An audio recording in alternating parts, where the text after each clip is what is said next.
All this month, we have really been delving into why we believe. Why do we believe in God? Why do we believe in Jesus? Why do we believe in the resurrection? We're joined by Chip Ingram, the author of this great new book, Why I Believe. Chip, there are many people that don't believe. Absolutely. Why? Well, there may be a lot of reasons, but three come to my mind. The first one is just ignorance. I just met a man last week who told me, I grew up in Florida. I never heard the gospel. I live in America. I've never heard it. I've never understood it. There's people, many people, who just think, I'm trying to be a good person. They do not know the gospel, and therefore they don't believe. They don't know what God has offered. Second is the core of all sin is something called pride. And sometimes it's, I don't need God, I'm a self-made person. And sometimes it's just passive indifference. But it's like, I don't want anyone telling me what to do. I'll run my life. And there can only be one CEO of the universe. And it's not me, and it's not you, and it's not anybody listening to us. And a part of believing is coming to a point where you receive the gift, but you realize, I'm going to follow the one that made me.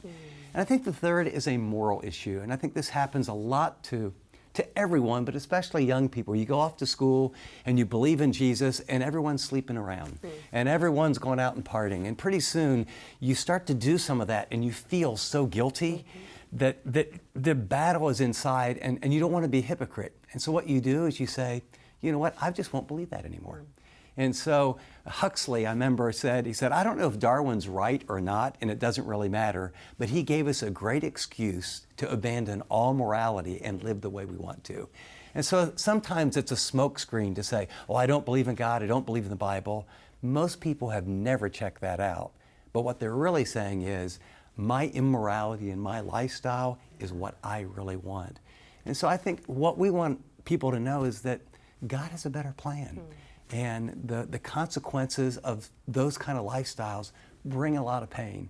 And the only reason God says no to some things is because He has a much better and bigger yes. Yeah. Thank you so much. You bet. I think that's a great challenge for those of us that do believe, to really resonate with our belief system so that we can share it with others. This is a gift that's freely given to us and that we can give it to others. That's who Jesus is. And so being able to stand firm in what we believe enables us to be able to share that well. If it is the good news, as a friend told me, I'll never forget this, if it is the good news, why aren't we sharing it like it's good news? Why aren't we actually spreading this good news? Because it is so rich and it is something that transforms our lives every single day.